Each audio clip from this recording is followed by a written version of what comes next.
Bonjour à tous et bienvenue sur la chaîne YouTube de Figurines Collector. Ces derniers mois, je vous ai présenté pas mal de figurines de Tamashinations appartenant à l'univers de Saint Seiya. Aujourd'hui, je vous propose d'en découvrir une de plus appartenant à la gamme Mid-Cloth. Alors, vous aurez reconnu qu'il s'agit cette fois de Moses de la baleine qui devrait sortir bientôt en France. Donc c'est une figurine qui est pas mal attendue par les fans parce que ça fait déjà bien longtemps que le prototype a été présenté par Tamashinations. Donc ça y est, elle est enfin là, à portée de main.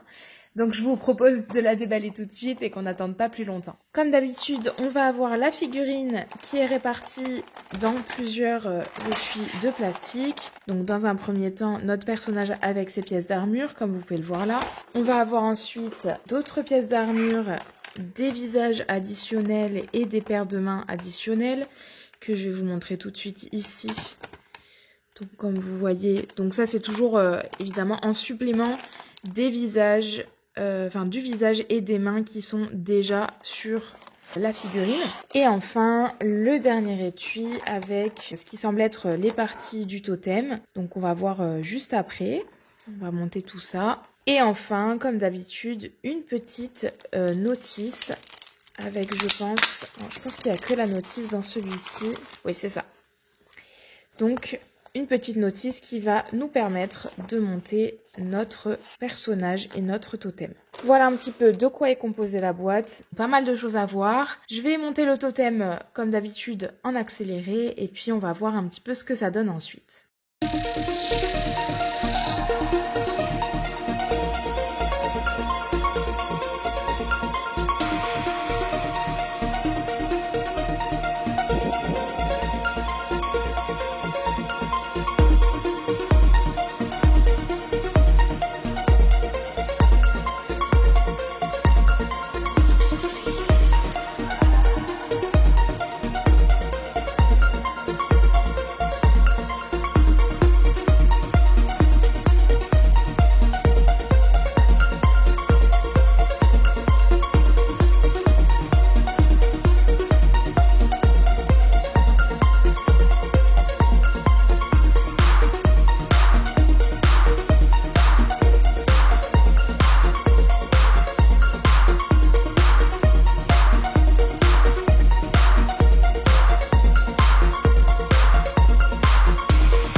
J'ai donc fini de monter notre totem de baleine et on peut pas lui enlever qu'il est juste magnifique. Il est vraiment très très beau. Alors je l'ai trouvé sans surprise assez fastidieux à monter.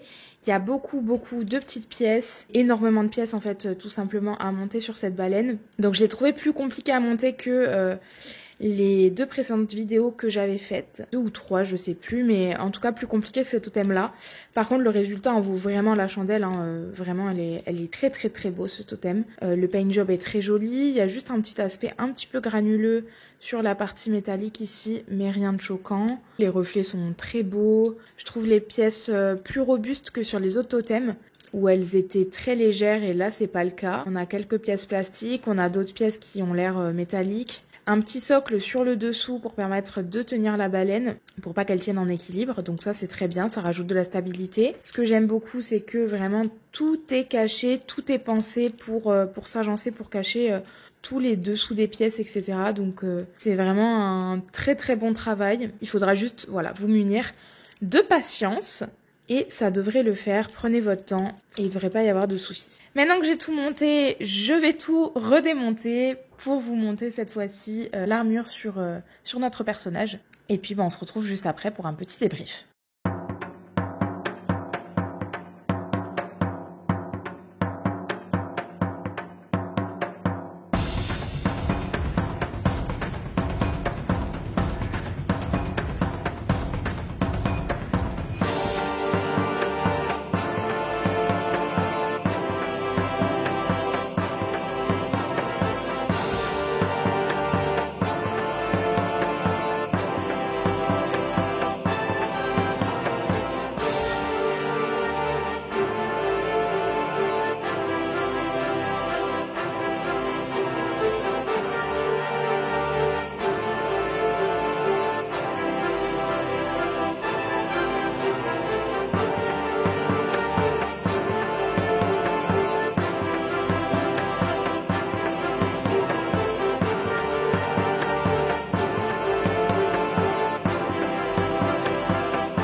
Et voilà, j'ai terminé de monter notre personnage. Alors là, à noter que je l'ai monté dans sa configuration basique, mais qu'il y a évidemment d'autres possibilités d'armure. Il y a encore plein de pièces dans la boîte. Et donc, selon la notice, vous avez vraiment pas mal de possibilités là-dessus. Les armures sont toujours très très belles, hein, mais de toute façon, on les a vues en détail sur le totem, puisque c'était les mêmes pièces qu'on a utilisées. Ça s'emboîte plutôt pas mal. Bon, il n'y a pas de miracle sur le montage, c'est toujours le même, on le connaît chez les Midcloth. Le visage, je le trouve plutôt expressif. Alors attention parce que vous avez des pièces qui tiennent pas très bien. Moi ici c'est le côté gauche de la tiare qui tient pas super bien.